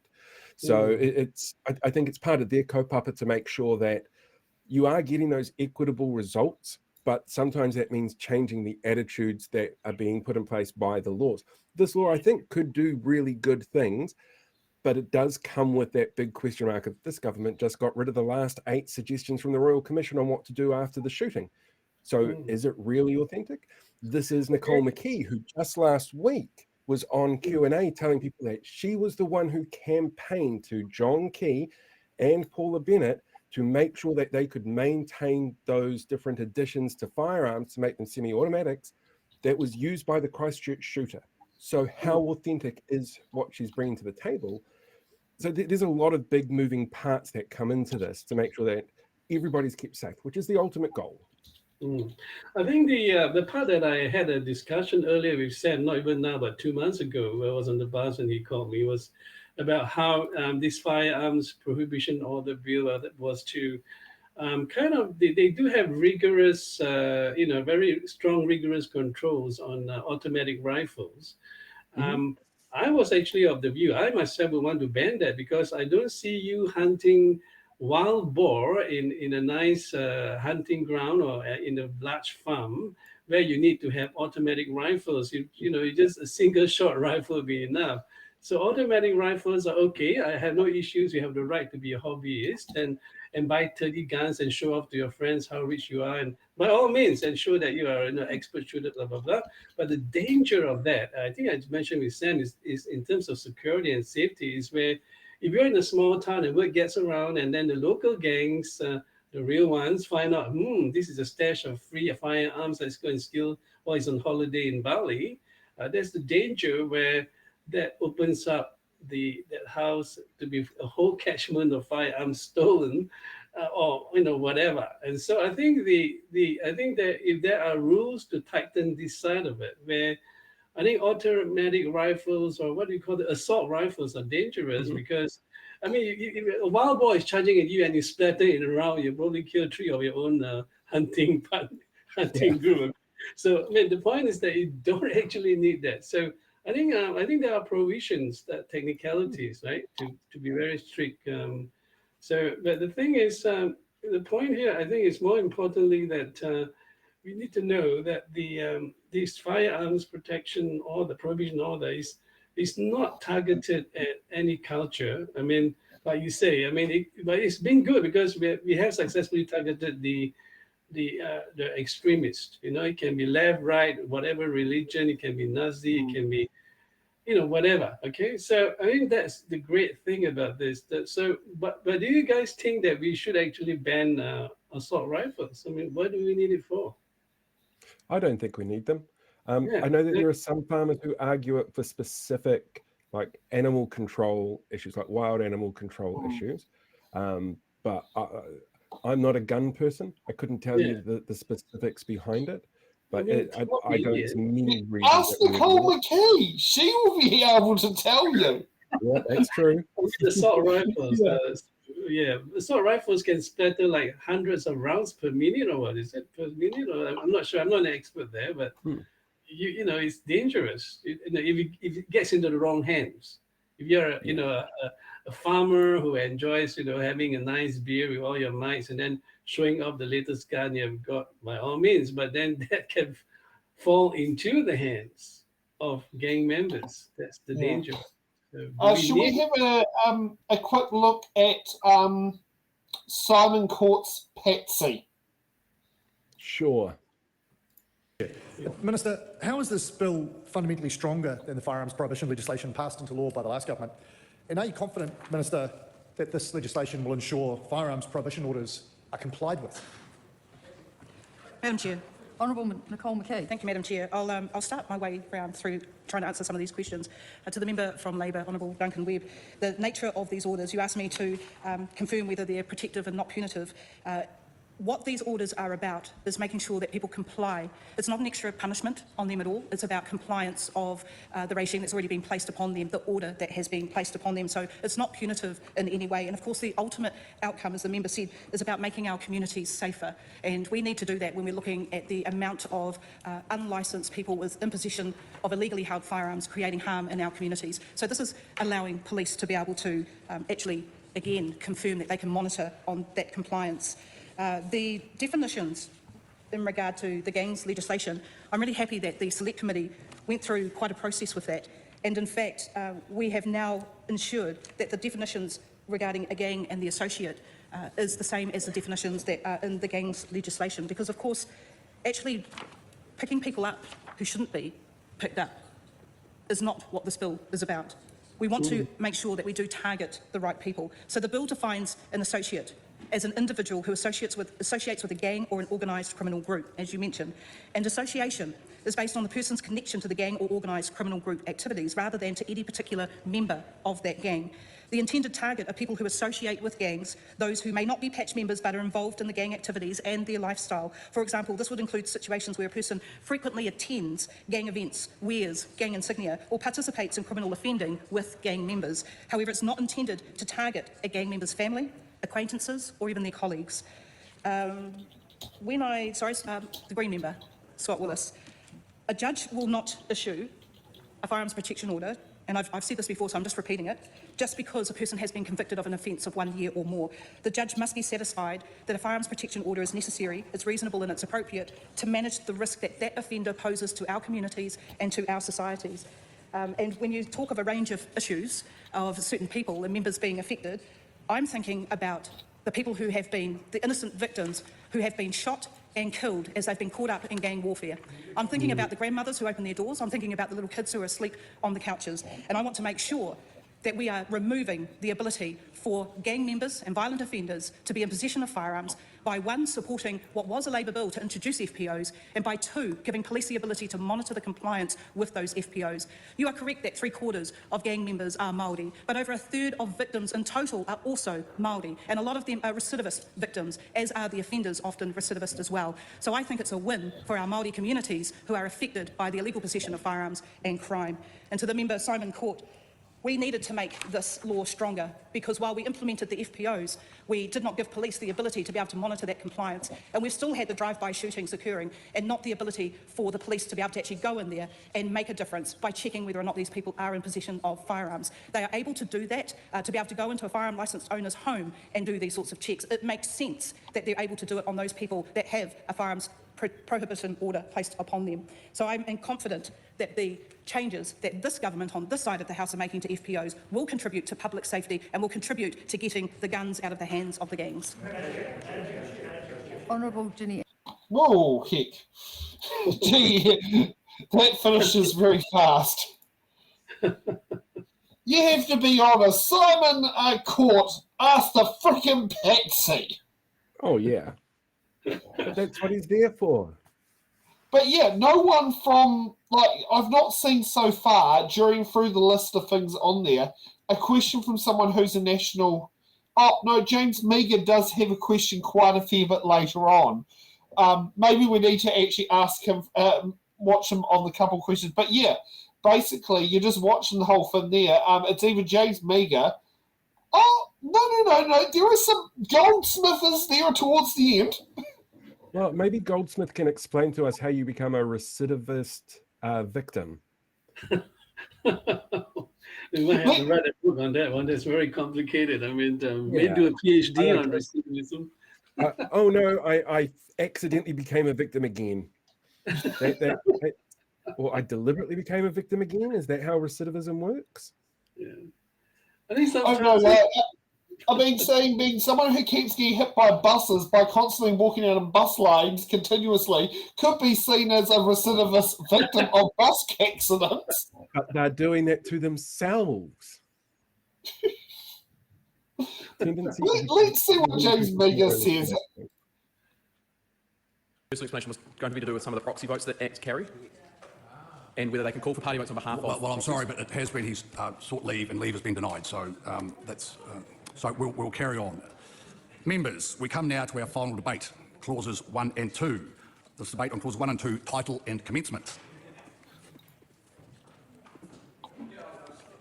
James Meagher. Mr. Chair, I won't take too long on this part because the committee did not suggest any amendments to the title of this bill, but I thought it would be worth raising the fact that the bill's title is the Firearms Prohibition Orders Legislation Amendment Bill, and a number of members tonight have incorrectly tried to label the bill as a protection order. Rather than a prohibition order. So I think that we should get it clear and on the record that the title of the bill is the Prohibition Orders Legislation Bill. It is clear on the bill. The member is right. It's absolutely clear on the bill. But member after member after member tonight has referred to these orders as firearms protections orders. And so I just thought it would be very, very clear to put on the record that these are firearms prohibitions orders. They're the same firearms prohibition orders as brought in by the Labor government in 2022. Same firearms prohibitions orders that they voted against in 2017 as well. And so I just wanted to make that point very, very clear. And I wanted to make the second point that the commencement date is not the day on which it receives royal assent, but it's 6 months after the date on which it receives royal assent. And there's a very good reason for that. And despite the interjection and the heckling from the opposition members who steadfastly oppose this bill but want to see it rapidly passed into law for some reason unknown to me, the bill does come into force 6 months after the date on which it receives the royal assent. And the purpose of this is I think, very clear, but hasn't been properly explained or announced by the Minister, and it's likely to do with the fact that these will take time to implement and you need to operationalise the new processes with the police. So I wonder if the Minister can just address that point for the commencement date and any other further comments or thoughts you might have. Mr. Chair. Honourable Nicole McKee. I thank the member for clarifying the name of the bill. It has been misrepresented continuously through this evening. I think the people that we need to protect is on the minds of all members of this House, and that's why it's incorrectly referred to so often across both sides, because ultimately that's the goal that we want. But it is the Firearms Prohibition Bill. And the member is quite right in regard to the commencement 6 months away. We want to make sure that New Zealand Police are trained well in the operational instigation of how they're going to go about enforcing the new the bespoke search powers that they've been given. We don't want them to come up against New Zealand BORA and Section 21. We want to make sure that when they do this, they do it right, because it is a power that they've not had before. So the training needs to be there for them, and that is ultimately the main reason why there is a 6 month delay from royal assent to implementation.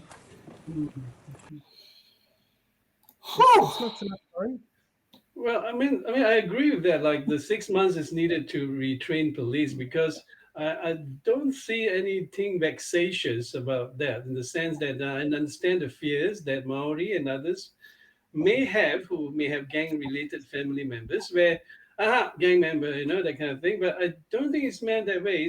I mean, the police are not silly. I mean, they are quite good people there. I mean, although Paul would say they are all racist in the past, but the point is that here is that when you talk about vexatious, right? It means like, I just don't like you. You look Maori. I'm just going to stop you and search you for guns. But it's not like that, okay? I mean, it's basically more like what Paul you were saying. There's a place nearby, if people buy drugs from, they might have guns, and then they go in and slap the protection order, and then as a result, protect the public from drive-by shootings, from crossfires, grandma coming out, opening the door and bang.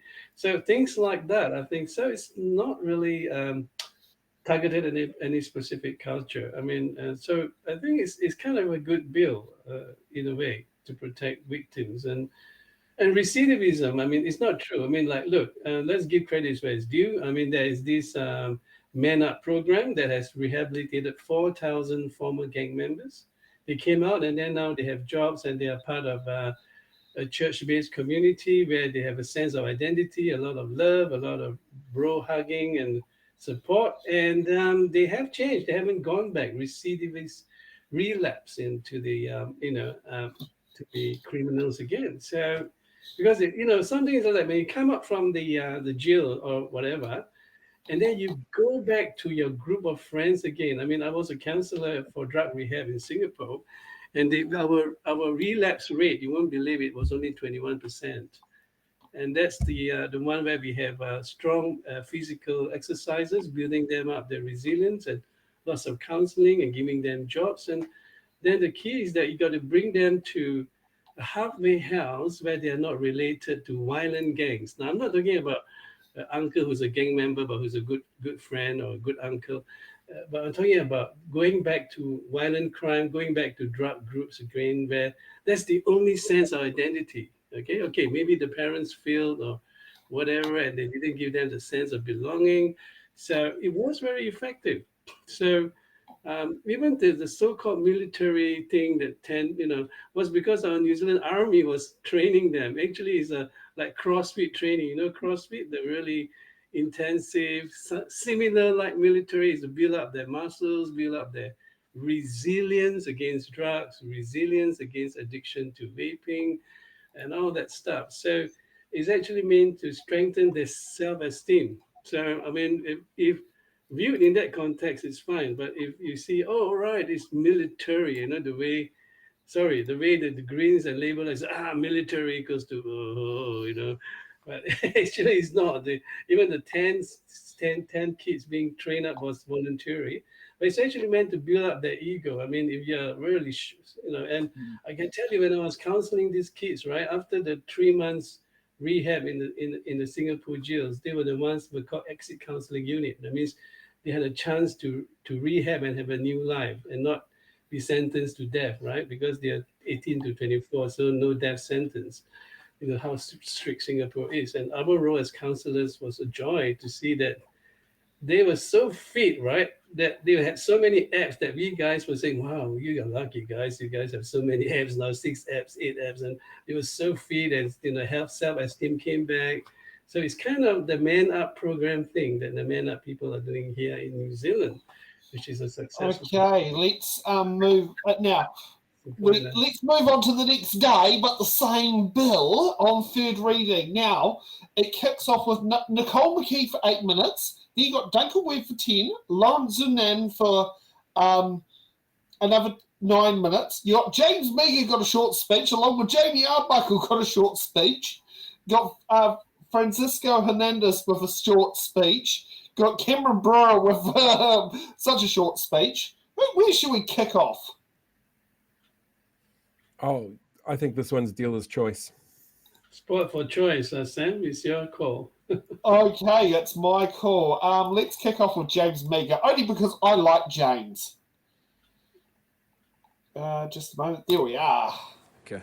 James Meagher. Thank you, Mr. Speaker. Time to clear up a bit of confusion, because there's been a large amount of confusion on this bill in the House over the past couple of days. First bit of confusion is I'm confused that members opposite are taking very, very long calls, because last night they were desperate to shut down debate. They hate the bill so much that they were desperate to shut down debate, vote on it through committee stage and see it here to third reading. And now here they are speaking at length about how much they continue to dislike the bill. Well, members opposite need to change their attitudes and change their minds and support this bill, because it is a good bill. And last night we had a history lesson from Ardina Williams, a history lesson on the Firearms Prohibition orders, not protection orders, prohibition orders, to clear up another bit of confusion. And Ardina Williams correctly stated that these were introduced by Labor in the last government. What she forgot to mention was that they were first proposed in 2017 by National. They were put up as members' bills by National, voted down by Labor, and then surprise, surprise, as violent gun crime went up, as gang membership went up, Labor changed their tune. They put in FPOs, Firearms Prohibition orders, and now the Green Party also think Firearms Prohibition orders are a good idea. They just don't like the fact that we are strengthening them. Mr. Speaker, this is a good bill. It will strengthen the protections being put in place by these Firearms Prohibition orders. The bill strikes the right balance between enhancing public safety and ensuring fair application of the law. And I'm not going to criticise the member's contribution from Dr. Duncan Webb. He has a lot of experience in this area as an advocate for people who are subject to these kinds of orders. I'm not going to criticise his lived experience in this area, but I am going to criticise his contribution to the House. It is wrong. He needs to change his mind and support the bill. I commend it to the House. Yep, very short. Very short. Shall we move on to Jamie Arbuckle? Well, I mean, to be fair, they're both members of the Justice Committee, aren't they? Yeah. So, good voices, Stephen. Thank you, Mr. Speaker. I rise on behalf of New Zealand First to speak on the Firearms Prohibition Orders Legislation Amendment Act. And, Mr. Speaker, this is another effort by the government to give the tools to the police that they need to take care of serious crime, and New Zealand First fully supports this bill. It's about protecting public safety. It's about getting our communities safe. It's about stopping violent crime, and unlike the opposition who's trying to protect their voter base, what I must say is getting smaller, it is about restoring law and order.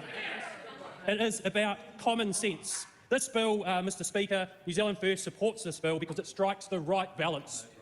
It's between enhancing public safety and ensuring fairness in its application. The amendment recommended by the Justice Committee improves the bill by focusing its reach on those who it generally poses a risk to, without overreaching into the lives of innocent individuals. New Zealand First supports this bill because it is necessary to step in protecting New Zealanders from the threat of gun violence, particularly in the context of gang and organised crime. It is sensible, focused and balanced piece of legislation that New Zealand needs, and it has contributed to what New Zealand First believes in. And, Mr. Speaker, I commend this bill to the House.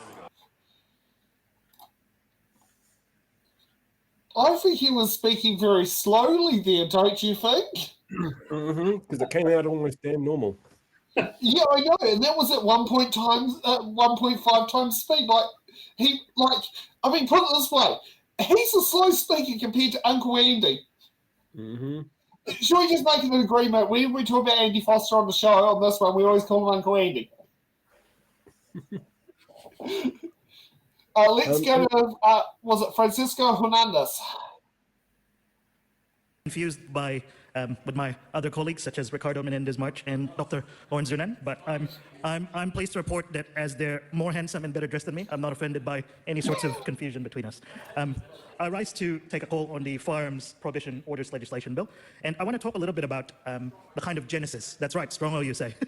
I want to talk a little bit about the genesis of this, and the genesis of this was, as Mr. Meagher's alluded to, yes, it was talked about as a national members bill, but it was a tranche of legislation that was adopted by the then Labour government following, and I'm sure all of us members in the House would agree, which was a very tragic and very senseless attack on March 15.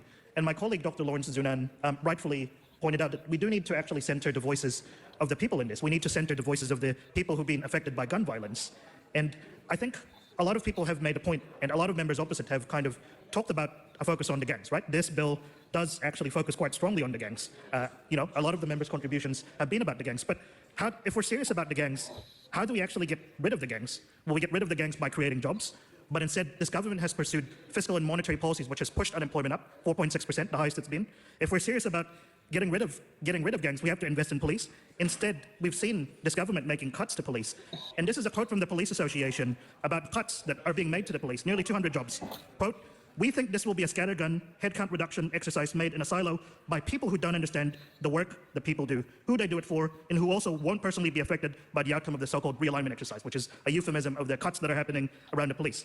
And if we're serious about actually taking action on guns, we have to create environments whereby social inclusion is fostered. This legislation does the opposite. It adds to the layer of stigmatization of people who've already been through a lot. I mean, we've heard you know, a lot about the inquiry in state abuse, about how people who've been abused by the state tend to turn to the gangs for comfort. And I think we need to contend with these actual sociological realities. I mean, you know, some people do join gangs because they're bad people. That's absolutely true. And we should make no excuses for the people who do join the gangs. But there are some people who've joined the gangs because of the trauma that they've experienced in their life. And further compounding trauma and further using the state to further abuse people isn't what's actually going to be a serious anti-crime or anti-gun thing. And, you know, we've talked a lot about the potential harassment, and Dr. Duncan Webb has made substantial and quite informed and eloquent contributions about the potential for these warrantless searches to be used against the communities. And I do think that's definitely something that will further compound and further add to the layers of trauma that are already here. So my plea to the members opposite, well, my plea to all the members across this House actually, is that rather than shouting slogans and actually, you know, saying, oh, well, we need to crack down on the guns, we need to deploy the police on the street, we need to execute people or whatever, we actually look to see what's worked overseas. And what's worked is actually fostering inclusion. What's worked is actually funding the police and funding people to actually do the jobs that need to be done so that we actually do make serious work on reducing gangs and reducing the harms that they do. And we actually create jobs and employment opportunities. But instead, we've been going backwards. We've been going backwards under this government. We're seeing beneficiaries stigmatized. We're seeing the overall employment rate cut. And it's really quite sad. I just want to conclude my speech by thanking the Minister for her substantial engagement during the committee of the whole House last night. I was able to take a call, and my colleagues in the Greens were able to take calls, and she did answer our questions in a way that was quite direct and I found inclusive. So thank you. I wonder if his comment was pointing out that, now I've not found out anything yet, but Lawrence and Ricardo Mendes-March are gay. I wonder if that was a reference to he's also gay. If you remember the start of the speech, because there's nothing on his Wikipedia page that points in any direction, but it does feel like it. But also at the same time, he does have his religion set as Catholic. He's Filipino. Everybody in the Philippines is Catholic. Oh. It's literally, you're born, here's your cross and your beads. It's a very common thing over there. Now, it could very well be down to the fact that Lawrence has a very unique dress style. He has a very, very unique dress style. I think it is really interesting, though, that the Greens and the left are putting out there the whole talk about the holistic need to look after the community, how that leads into better conditions to ensure you have less crime, which means less of a foothold for gangs. I mean, it's been said for a really long time. The best thing that any government could have done to weaken gangs in this country would have been to legalize marijuana and take away their power. And it was something that they didn't do when they had the chance, and that falls across both of the parties, like both of the big parties. So yeah, it was, that would have weakened them to a point where, you know, other social services helping out, other ways of building community would have stepped in and weakened that power that the gangs have. But it didn't happen. But it's interesting as well that he points out how much the focus is on gangs and creating a villain for the piece to create a narrative for the bill itself. And I get it, like it's an easy way to sell a bill is to have a villain that it makes look bad. But there are a number of people out there, like the Muslim community in Christchurch, who are deeply impacted by what's happened in the past and who have understandable concerns going forward about weapons in the future. Okay. Priyanka Radhikrishna, considering Eric, you stood against her in, what was the electorate called? Mangakiki? Mangakiki, yes. I was running there against this. Make me think on that one. Yeah. sound like they're tough on crime. On the one hand, National's trying to strengthen FBOs. On the other hand, the Minister, Nicole Maclear's name is synonymous with the pro-gun lobby in New Zealand. Everyone knows that. And they want to bring back military-style semi-automatic weapons. So which is it? Pick a lane. Just trying to sound tough on crime really isn't cutting it. And I think people will start seeing through this pretty quickly. I'll be very quick, Mr. Speaker, because my colleagues have traversed the reasons why we on this side oppose this piece of legislation. But the 2 points that I wanted to make really quickly is the fact that it's firstly too soon.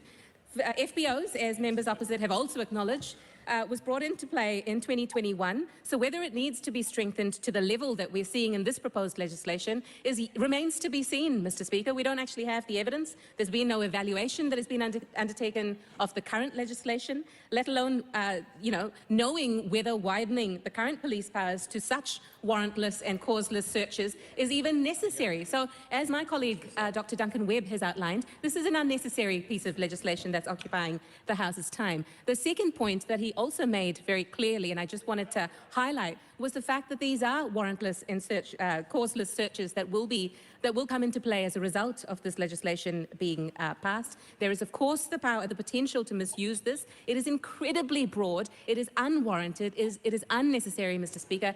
And for all those reasons, I do not commend this bill to the House.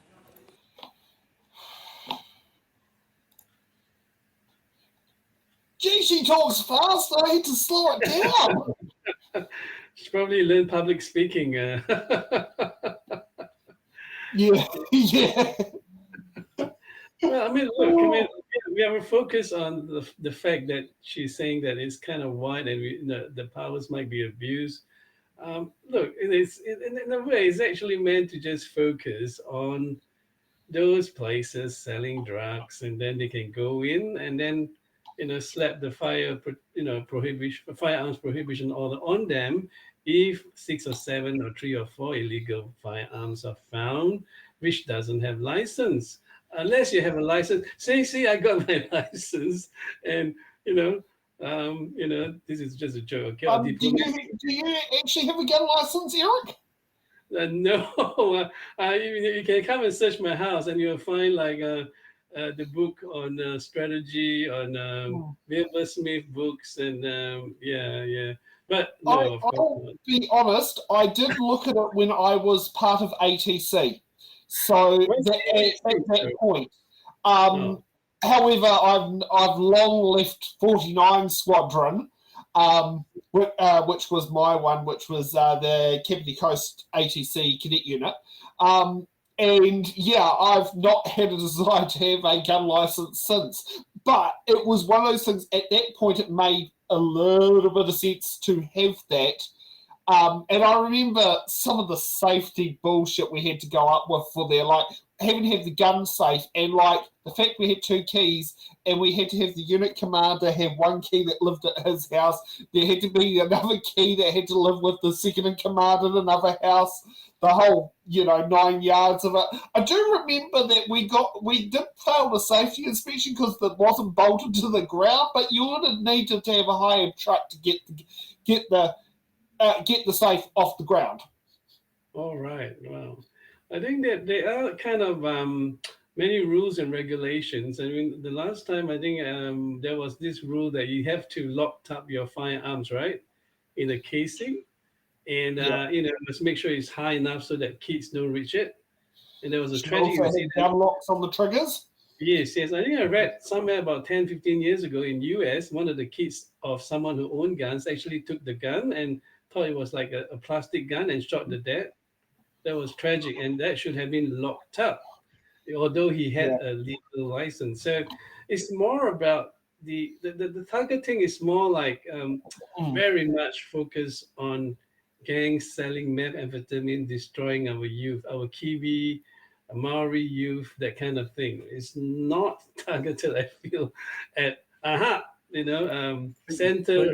Remember, it might very much be that target that the aim of the law is at, but as soon as you give some leeway in there, like giving the cops powers they haven't had before, that automatically means that it can have that potential to be used in ways that it wasn't designed for.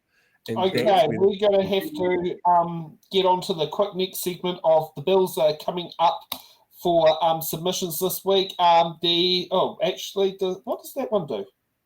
No, that covers Paul's face. Oh, no, trust me, there are people in the chat who I'm sure would love that.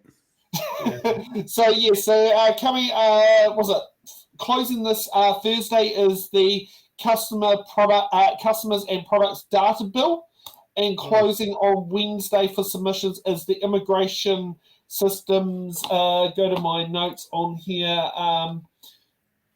Regulatory system, immigration and workforce amendment bill.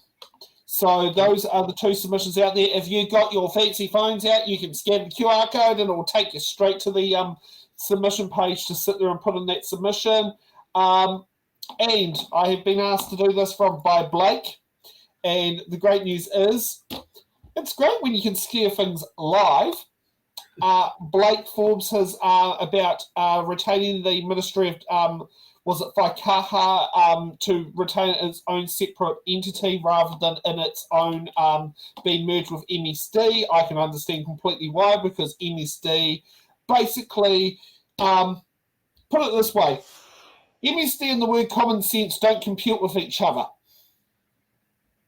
So yes, Blake has got a submission, petition to remain Whaikaha into its own standalone agency. And so far it's got 1,251 signatures. I'm very sure with the viewers on here, we can sit down there and add another at least 10 to it. So please make sure you sign Blake's petition here and get the disabled, supports for people there to be, to give them the living life so they can be functioning members of society, not to be relegated to, being beard bound. And considering some people talk about freedom such as 15-minute cities locking people down in communities. Well, this is worse than what the conspiracy theories on 15-minute cities say. This is literally making someone where they may not be able to get out of the bedroom. So let's sit there and actually look at supporting our disabled community to be independent, functional people. And I mean, we've got great ones out there such as Huhana Hiki, who is a very good lawyer. Trying to think. The thing to remember about disabilities is that you will have some disabilities that are visible to everyone, and you'll have people who've got invisible disabilities.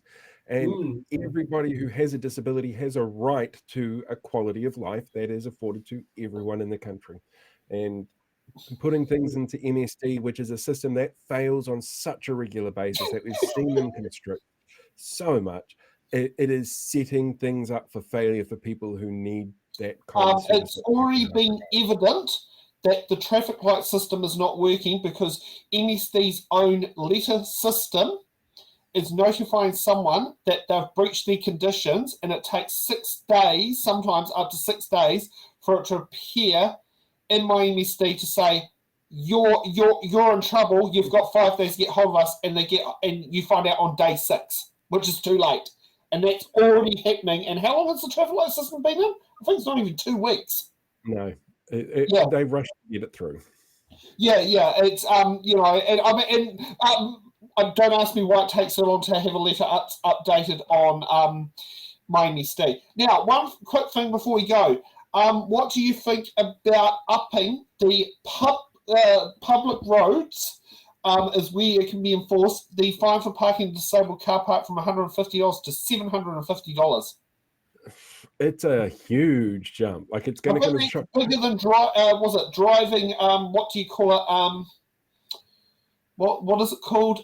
Doing more than 40 kilometres above the speed limit on the the fine the police can issue you before it has to go to a court. Mm-hmm. I don't even think that fine hits that high. Yeah. It's meant to be a deterrent rather than a punitive one. I mean? Like, I'm not going to be fined $750, so I better make sure I drive safely and not hit any kids. And or parking disabled car parks. Yeah, it's the first time that value's been put up since 2004. I think it is. It's like, and before that, it was $40. Yeah. So like, I totally get that it needs to be adjusted for inflation. The problem that I have with any kind of fine is it is a punishment for poor people. It is not a punishment. Yes, Donald Trump would have no trouble paying for the fine, or Christopher Luxon for parking a disabled car park.